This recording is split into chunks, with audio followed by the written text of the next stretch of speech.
चलिए, तो last video में हम लोगों ने इसके पहले भाग की बात की थी, ठीक है।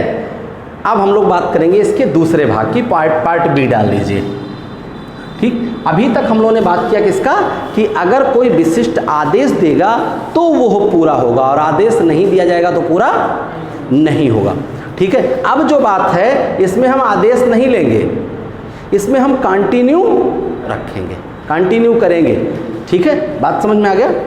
तो अगला हो जाएगा सतत उत्पादन विधि।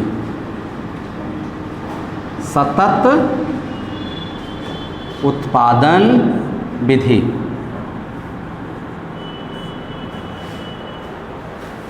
कंटिन्यूअस कास्टिंग मेथड या कंटिन्यूअस ऑपरेटिंग कास्टिंग मेथड, ठीक, इसकी बात होती है। इसमें क्या है, इसमें हम किसी के आदेश की हमें ज़रूरत नहीं रहेगी, ऑर्डर आए या ना आए हम प्रोडक्शन जारी रखेंगे, हम माल बनाएंगे बेचेंगे, बनाएंगे बेचेंगे, यह प्रक्रिया इसमें जारी रहती है, ठीक। तो इसका पहला लिखिए या इसमें डैश करके लिख लीजिए। इस विधि में आदेश की आवश्यकता नहीं होती। इस विधि में आदेश की आवश्यकता नहीं होती। हम निरंतर उत्पादन करते रहते हैं, हम निरंतर उत्पादन करते रहते हैं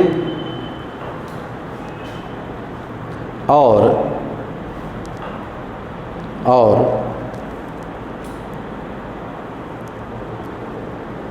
वस्तु का विक्रय करते रहते हैं, वस्तु का विक्रय करते रहते हैं, वस्तु का विक्रय करते रहते हैं। यानी हम इसमें माल बनाते हैं बेचते हैं, किसी के आदेश की ज़रूरत नहीं होती है। इसमें पहला है प्रक्रिया लागत विधि। इसका पहला है प्रक्रिया लागत विधि, process costing method, process costing methods, ठीक, प्रोसेस कास्टिंग मेथड्स। कल तो 7.5 घंटे की क्लास थी टोटल, घर गए हैं, खाना खाए हैं और तुरंत पड़ गए हैं। हाँ, वो तो ना कौन सा वहाँ जाना है कि कोई गलत बात कर रहे हैं। तो अभी जैसे नए नए स्टार्ट हुए ना सारे क्लासेस, तो फिजिकल लोड ज़्यादा हो जाती है।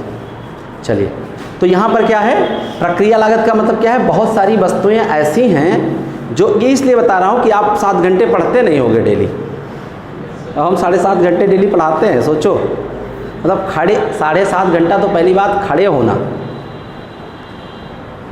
ठीक है, और फिर उसके ऊपर से बोलना। प्रोसेस, प्रक्रिया लागत। प्रक्रिया लागत में क्या होता है, कुछ वस्तुएं ऐसी होती हैं जिनको एक बार में निर्माण नहीं किया जाता। कैसे, जैसे चीनी, अभी लिखना नहीं है, आप समझ लीजिए। चीनी का एक बार में निर्माण नहीं होता है। पहले सेक्शन में गन्ने की पेराई होती, दूसरे सेक्शन में इसकी सफाई होती और तीसरे सेक्शन में इसकी कटाई होती और फिनिशिंग होती। 3 सेक्शन में चीनी बनके तैयार होता है, ठीक है। कोल्ड ड्रिंक, पेंट, महिलाओं के द्वारा प्रयोग किए जाने वाले कॉस्मेटिक्स, अब तो पुरुष भी करते हैं, ठीक है। और एक मूल मंत्र आपको बता रहा हूँ, man count money, women count beauty. आप कितना काला कलूटा हो, बढ़िया पद प्रतिष्ठा है, आप बढ़िया गोरी लड़की शादी आपकी हो जाएगी, और बहुत गोरा चिट्टा हो, झंडू बाम हो, तो काली कलूटी मिल जाएगी। इसलिए मैन काउंट मनी, आदमी के लिए पैसा काउंट करता है, गोरापन काउंट नहीं करता। वीमेन काउंट ब्यूटी, ठीक है। महिला के लिए सुंदरता आवश्यक है। पुरुष झंडूमाम होगा सुंदरतम तो भी चलेगा, ज्ञानवान होना चाहिए, ठीक है। चलिए, हाँ, बहुत क्रीम व्रीम लगाने के पीछे ना भागो, पढ़ाई लिखाई करो, ठीक। तो कुछ वस्तुएं ऐसी होती हैं जिनको कई प्रक्रियाओं से गुजार कर बनाया जाता है, प्रोसेस 1, प्रोसेस 2, प्रोसेस 3। ठीक है, क्लियर, समझ में आ गया? लिखिए, इस विधि में उन वस्तुओं को शामिल किया जाता है, इस विधि में उन वस्तुओं को शामिल किया जाता है जिनको कई प्रक्रियाओं से गुजारा जाता है, जिनको कई प्रक्रियाओं से गुजारा जाता है।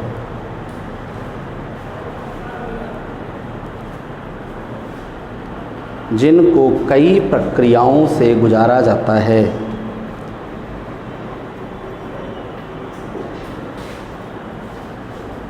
समझ में आ गया? कई प्रक्रिया मतलब एक प्रक्रिया में पहला काम होगा, अब वो अभी निर्मित नहीं, जैसे ब्रेड बनाना, ब्रेड बनाने में पहला काम क्या होता है?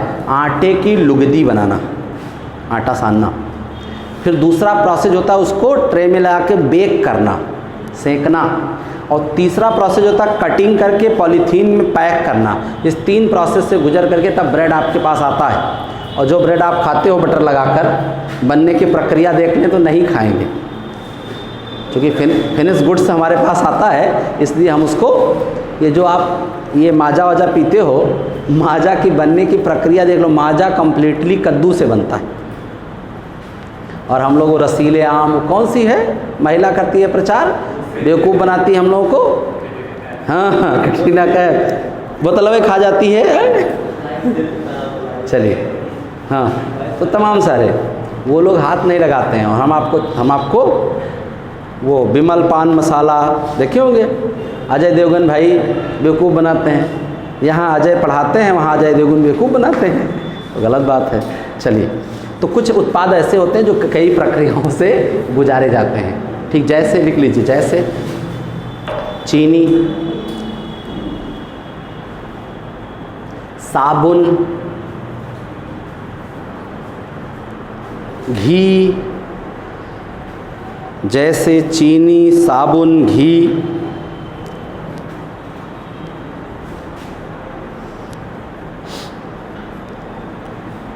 पेंट, डालडा। वैसे डालडा एक ब्रांड है, वनस्पति घी कहा जाता है उसे। तो ये सब क्या है? ये प्रोसेस कास्टिंग है। क्लियर? दूसरी वस्तु की इकाई है इकाई लागत। नंबर 2, इकाई लागत।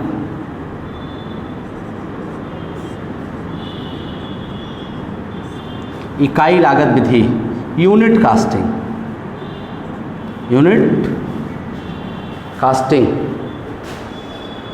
ठीक, यूनिट्स कास्टिंग या यूनिट कास्टिंग मेथड। ये वह उत्पाद होते हैं जिनको हमें प्रति इकाई लागत ज्ञात करना होता है, उनको इसके अंतर्गत, जैसे पेन बनाना है, जैसे साबुन बनाना है, क्योंकि जो वस्तुएं प्रति इकाई बेची जाती हैं उनको हम इसके अंतर्गत, जितनी भी वस्तुएं प्रति इकाई बेची जाती हैं उनको हम इसके अंतर्गत, बनावे चाहे प्रक्रिया लागत के अंतर्गत, लेकिन उनकी प्रति इकाई निर्धारित की जाएगी।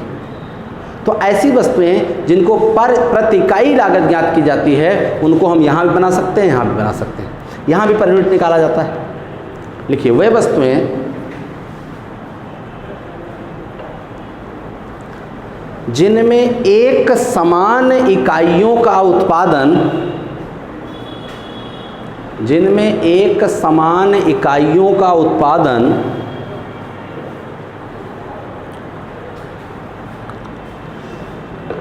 निरंतर होता रहता है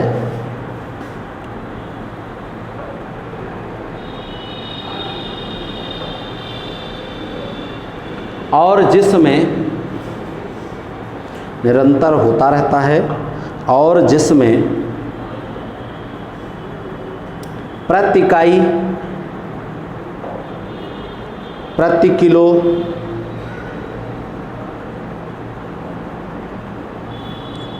प्रति क्विंटल या प्रति टन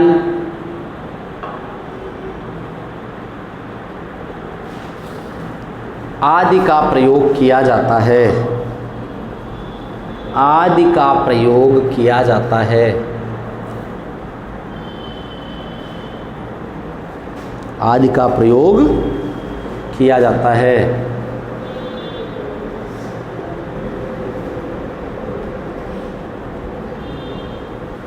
अब लिखिए परिचालन लागत विधि। परिचालन लागत विधि, operating costing, operating costing method. ठीक, अभी तक हम लोगों ने वस्तुओं की बात की कि वस्तुओं का निर्माण कैसे किया जाता है। अब हम लोग जो बात करेंगे वो सेवाओं की बात करेंगे। आप बताओ कि जैसे होटल में आप जाते हैं तो क्या मिलता है? सेवा। अस्पताल में जाते हैं तो क्या मिलता है? दवा और सेवा। ठीक है, बस में जाते हो तो क्या मिलता है? सेवा। ट्रेन में जाते हो तो क्या मिलता है? सेवा। तो उसकी लागत है कि नहीं है? ठीक है, तो उसकी भी लागत इसी के अंतर्गत निकाली जाती है। तो जब हम सेवाओं की लागत ज्ञात करते हैं तो वो परिचालन लागत के अंतर्गत रखा जाता है। लिखिए, जब सेवाओं की लागत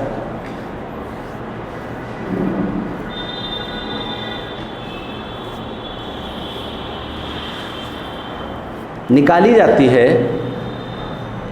जब सेवाओं की लागत निकाली जाती है तो इसे,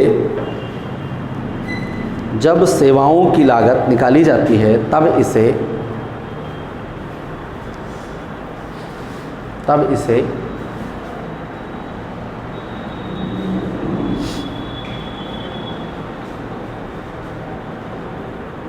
इसे हम परिचालन लागत के माध्यम से जानते हैं। परिचालन लागत के माध्यम से जानते हैं।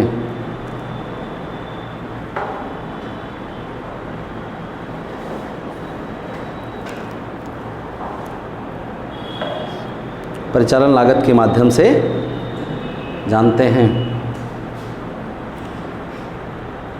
जैसे यातायात की सेवाएं, यातायात या परिवहन एक ही है। जैसे यातायात या परिवहन की सेवाएं,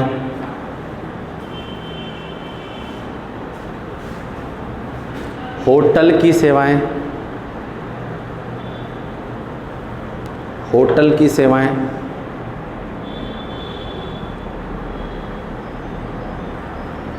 होटल की सेवाएं,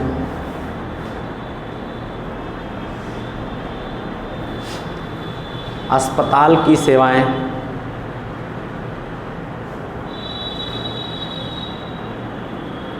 बिजली और पानी की सेवाएं, बिजली और पानी की सेवाएं आदि, बिजली और पानी की सेवाएं आदि। क्लियर? ये किस में रखी जाती हैं? ये ऑपरेटिंग कॉस्टिंग में रखी जाती हैं। अब अगला चौथा जो है वो है विभागीय लागत।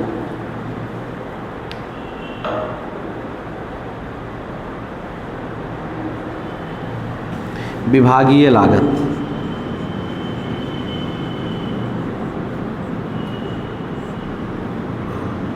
ठीक, डिपार्टमेंटल,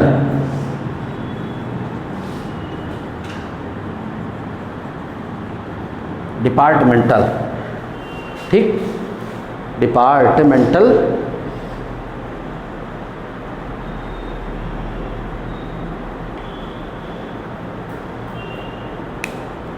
ठीक। यहाँ क्या होता है कि हम प्रति विभाग लागत निकालते हैं कि किस विभाग में कितनी लागत का प्रयोग किया गया है, हम यहाँ इसका प्रयोग करते हैं। ठीक है, बात समझ में आ गई कि हम यहाँ प्रति विभाग लागत निकालते हैं। इससे पता चल जाता है किस विभाग वाले कितना प्रोडक्टिव हैं, किस विभाग वाले कितना प्रोडक्टिव हैं। नहीं तो एक विभाग वाले ज़्यादा काम कर रहे हैं, दूसरे विभाग वाले कम काम कर रहे हैं। हिंदुस्तान में सरकारी सेवाओं में यही प्रॉब्लम तो आती है। यहाँ क्या कहते हैं? बने रहो लुल्ल, वेतन मिलेगा फुल, बना रहोगे पगला, काम करेगा अगला। ये हिंदुस्तान के सरकारी विभागों के जुमले हैं, नारा है। प्रोडक्टिव वे में काम नहीं किया जा रहा है, किया जा रहा है लेकिन उस लेवल पे, जिस लेवल पे होना चाहिए उस लेवल पे नहीं किया जा रहा। कोई भी कुछ विभागों को छोड़ दिए तो सरकारी विभागों को आप बताओ कोई विभाग प्रॉफिट में हो? बिजली विभाग घाटे में, BSNL घाटे में, LIC घाटे में, परिवहन विभाग घाटे में, तो इनको चला के करेंगे क्या? जब सारे विभाग घाटे में ही चल रहे हैं तो क्यों चलाया जा रहा है? क्यों नहीं प्रीपेड मीटर सिस्टम कर दिया जा रहा है? मोबाइल मीटर सिस्टम हो गई और प्रीपेड मीटर सिस्टम कर दो। समस्याएं सुनी जाए, प्राइवेट सेक्टर वालों को भी दे दीजिए। अभी देखो, आप किसी भी विभाग, किसी भी सरकारी विभाग में चले जाओ, मैं बुराई नहीं करता हूँ, लेकिन फिर भी आप सही तरीके से अपनी समस्या का निवारण करा के चले आओ बड़े आसानी से। सिम में कोई प्रॉब्लम चली गई, BSNL चले जाओ। बात समझ में? तो इस टाइप की समस्याएं आती। तो इसमें क्या होता है, जब प्रति विभाग लागत ज्ञात करनी होती है तब इस पद्धति का प्रयोग करते हैं। लिख लीजिए, इस पद्धति का प्रयोग, इस पद्धति का प्रयोग विभाग द्वारा उत्पादित वस्तुओं, विभाग द्वारा उत्पादित वस्तुओं तथा विभाग द्वारा किए गए खर्च, तथा विभाग द्वारा किए गए खर्च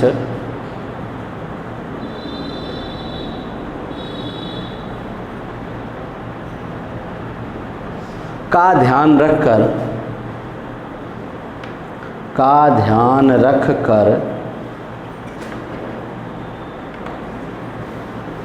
निकाला जाता है।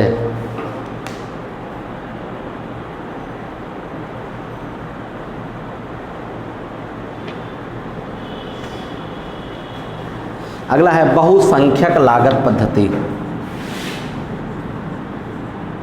बहुसंख्यक लागत विधि, मल्टीपल कॉस्टिंग मेथड, मल्टीपल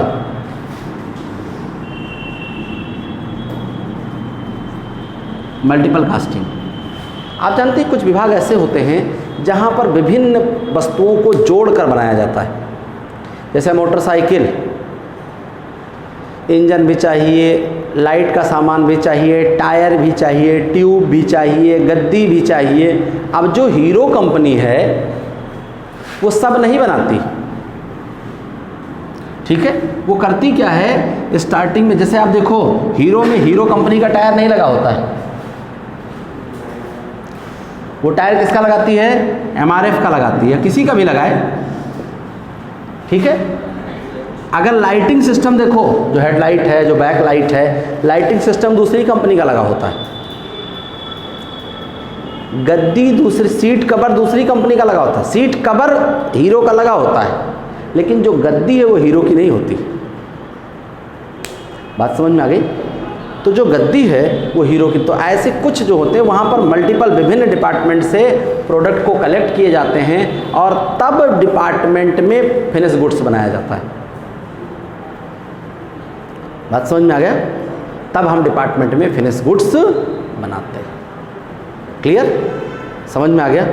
पक्का? तो इस तरीके से हम इसमें बहुसंख्यक में रखते हैं, जहाँ पर हमें विभिन्न प्रकार के माल की ज़रूरत होती है और सारे माल को जोड़ करके हम एक साथ तब एक जगह बनाते हैं, तो उसे क्या कहा जाता है, बहुसंख्यक लागत विधि। क्लियर? तो ये दो वीडियो में आपका, इसके पहले वाले वीडियो में और इस वीडियो में, दोनों में, पहले वाले में विशिष्ट आदेश, जिसमें आदेश देने पर तब हम माल बनाएंगे। अभी इस वाले में क्या है कि हम माल बनाते रहेंगे और माल बिकता रहेगा। क्लियर? बात समझ में आ गई? पक्का? ठीक।